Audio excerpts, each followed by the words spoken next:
support businesses, and general employment in order to minimize the adverse socio-economic impact of COVID-19 pandemic.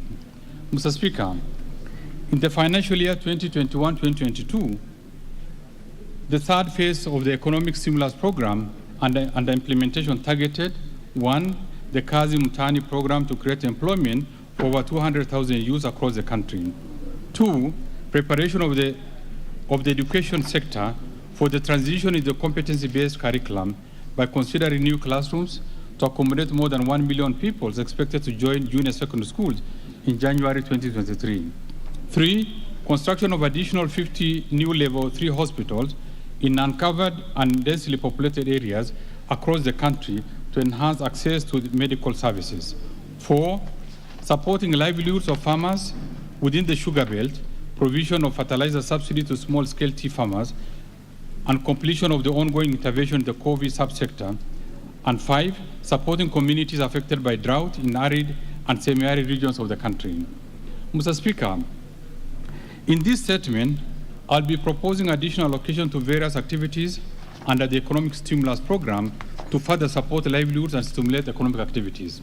Mr. Speaker, in this budget, the government will strive to enhance the role of the private sector in the economy, including financing infrastructure projects through the public-private partnership, support micro, small, and medium enterprises by facilitating access to finance, invest in ICT and digital infrastructure to support the use of digital platforms to facilitate e-commerce and efficient delivery of public services, promote and strengthen local and foreign resource mobilization efforts to sustain funding of the identified development projects and programs, improve social protection through targeted policy interventions and programs, to promote local production processes and domestic supply value chains, and lastly, strengthen the monitoring and evaluation system for quality outcomes of the projects.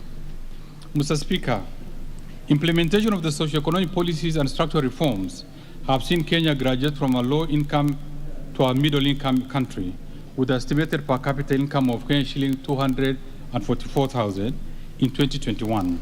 This is a significant leap of 92.1% from the level of Kenya shilling 127,000 in 2013. Our vision is to achieve the upper middle income status by 2030 with a minimum per capita income of at least Kenya shilling 453,000. Mr. Speaker, looking back since 2013, when the current government took reign of power, Kenya has achieved monumental milestones, especially at the macroeconomic level. For instance, the economy has grown by 155% from the value of Kenya shilling 5.3 trillion in 2013 to Kenya shilling 13.5 trillion in 2022. 2, a strong economic growth, averaging 4.6%, has been realized over the period, including impressive recovery of 7.6% in 2021 from a contraction of 0.3% in 2020, occasioned by the COVID-19 pandemic. Third, cumulatively 5.1 million new jobs in both formal and informal sectors were created. Fourthly, the economy has maintained macroeconomic stability with inflation rate within target and interest rates remaining stable. The average annual inflation rate declined from 7.2% in 2013 to 5.7% in 2021. Fifthly, the commercial bank lending to the private sector doubled from Kenya shilling 1.5 trillion to Kenya shilling 3.1 trillion in 2021. Sixth, successfully lengthened the average time to maturity for treasury bonds from 7.4 years in June 2013 to 9 years in March 2022. This has improved the maturity profile of domestic debt and supported refinancing risk mitigation. Seventh, the foreign exchange market has remained stable with the official foreign exchange reserves increasing from US $6.5 billion or 4.4 months of import cover to US $9.5 billion or 5.6 months of import cover in 2021.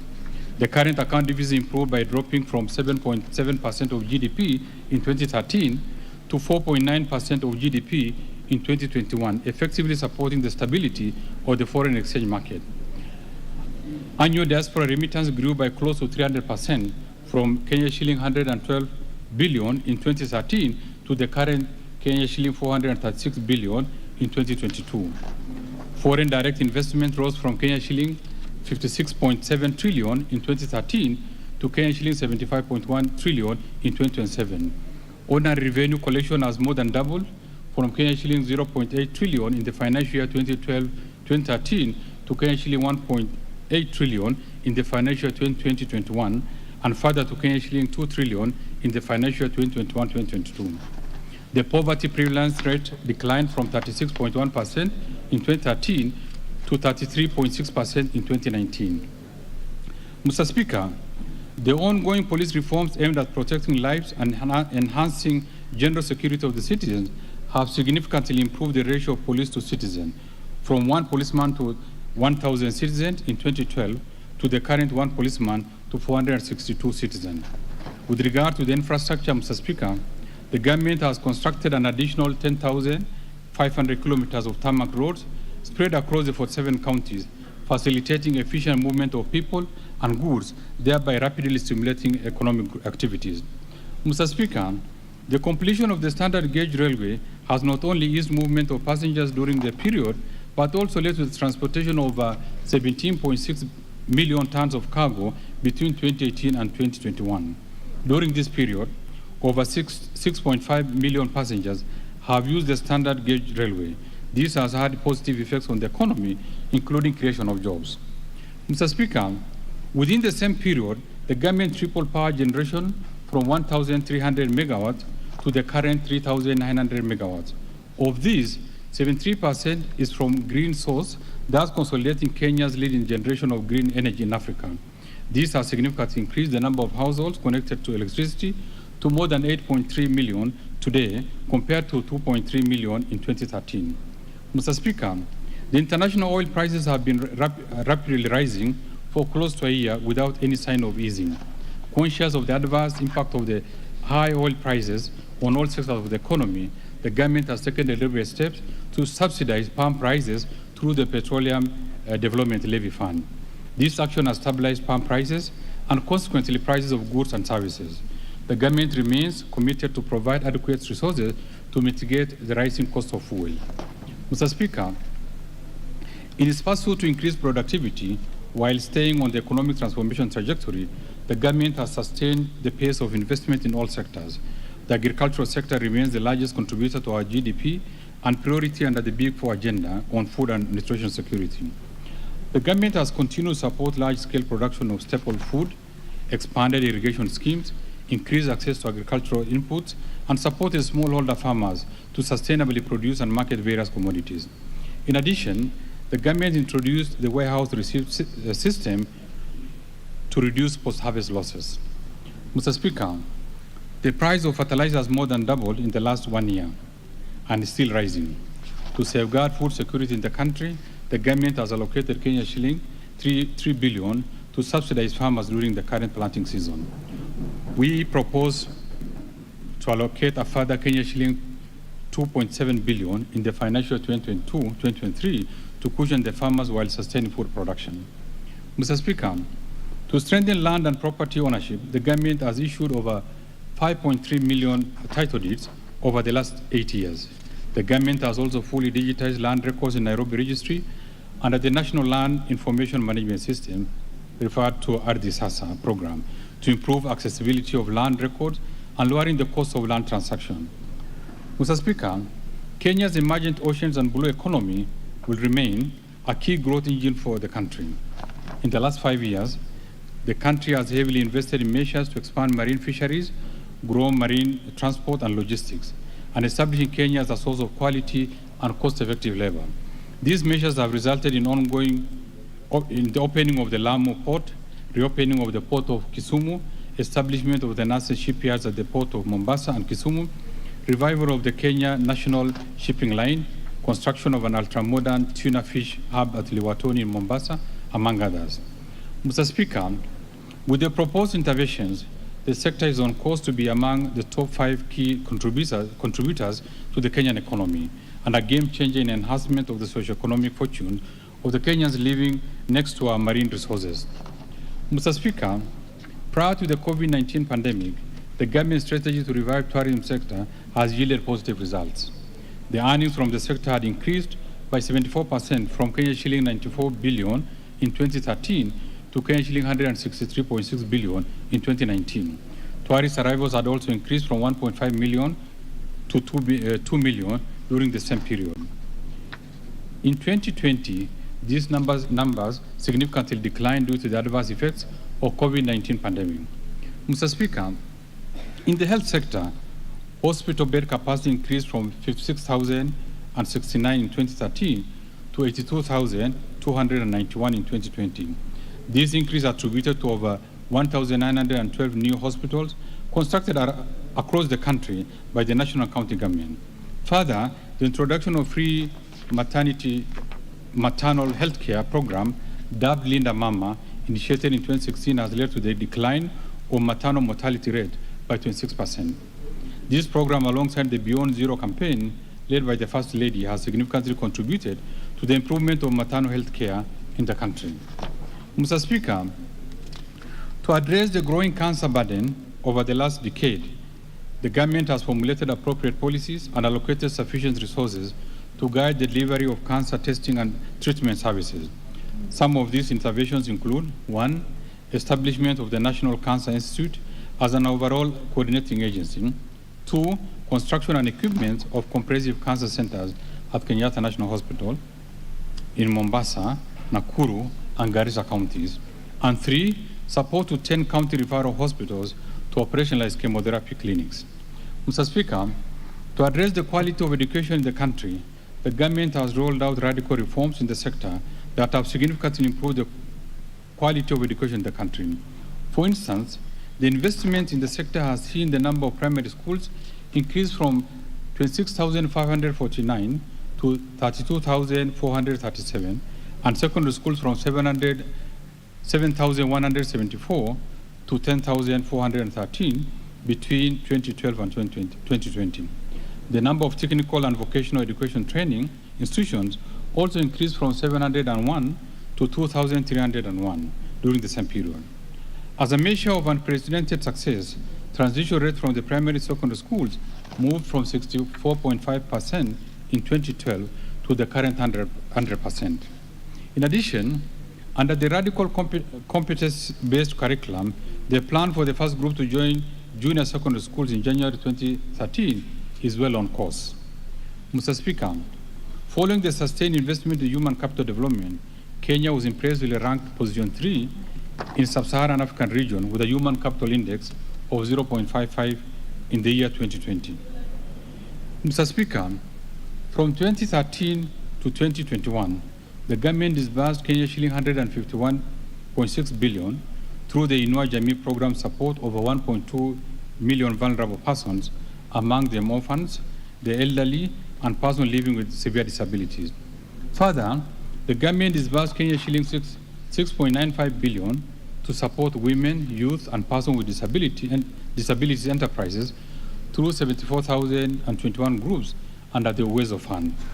Mr. Speaker, to improve efficiency in the delivery of government services, the government initiated and operationalized 52 Huduma centers across the country. In 2014, the government launched the e-Citizen platform, where 350 government services have now been successfully migrated.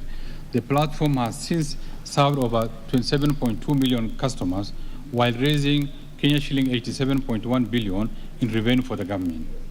Mr. Speaker, in 2013, the government successfully rolled out implementation of the 2010 Constitution. The 47 county governments, independent commissions, and other institutions established by the Constitution were duly operationalized, albeit with huge financial requirements, thereby straining the country's fiscal position. Mr. Speaker, to build on the milestones achieved so far, we'll be implementing the following policy, legal, and institutional reforms to improve the business environment, increase efficiency in public service delivery, and strengthen transparency and accountability in public finance management. Mr. Speaker, the government has continued to implement various reforms in procurement to improve efficiency and transparency, enhance good governance, and promote savings in the procurement process. Among the reforms is the procurement of an end-to-end e-government procurement system, whose pilot phase will commence in July 2022, with a target date for full rollout to all ministries, departments, and agencies in January 2023. Mr. Speaker, On framework contracting, we have submitted to this House for enactment the Public Procurement and Asset Disposal Bill 2021. This bill provides for multiple awards where several bidders can be awarded the same contract. Once enacted, it will hasten the delivery of services to citizenry and support local farms, particularly in specialized areas like pharmaceuticals, supply of foodstuffs, and commodity markets.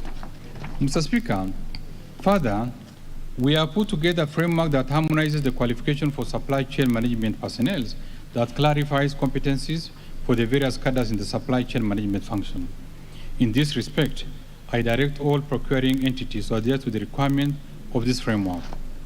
Mr. Speaker, the government commitment to empowering SMEs owned by women, youth, and persons with disabilities under the Access to Government Procurement Opportunities Program remains firmly on course. In this respect, National Treasury has re-engineered the AGBO portal to enable real-time registration and monitoring. The system has further been linked to other government institutions to facilitate faster verification and reporting. Mr. Speaker, we have undertaken a comprehensive assessment of vulnerabilities in state-owned enterprises. In particular, the in-depth financial evaluations of selected state-owned enterprises, excluding Kenya Airways, that face the largest financial and fiscal risk, revealed a cumulative liquidity gap of shilling 383 billion over the next 5 years. This gap is expected to be covered by undertaking specific policy interventions to improve efficiencies, reduce costs, and increase revenue. Mr. Speaker, in order to enhance the operational and financial efficiency of state-owned enterprises, we shall, first, implement the blueprint on governance reforms, on enforcement and separation of roles and responsibilities among institutions that exercise oversight. Second, fast-track the implementation of government investment management information system and capture, among others, all loan advance to the enterprises. Third, extend the coverage of financial evaluations to other state-owned enterprises to be able to anticipate, quantify, monitor, manage, and mitigate fiscal risk from the state corporations. Mr. Speaker, Kenya Airways plays a major and catalytic role in the economic development of this country. The airline is facing severe cash flow constraints following the global lockdowns triggered by the COVID-19 pandemic.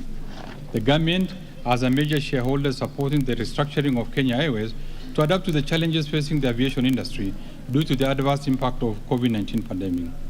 Kenya Airways will be required to trim its network, rationalize frequencies of flights, operate a smaller fleet, and rationalize its staff complement. I'll be proposing a budget allocation to meet the restructuring costs. Mr. Speaker, the government will continue to support Kenya Power and Lighting Company to increase its efficiency while sustaining systematic reduction in tariff to electricity users. The recent 15% tariff reduction by the government has not only brought immediate relief to the consumers, but also led to the realization of broad benefits, including reductions of prices of goods by manufacturers. Mr. Speaker, the Kenyan banking sector is stable and has shown great resilience with strong capital and liquidity buffers built on reform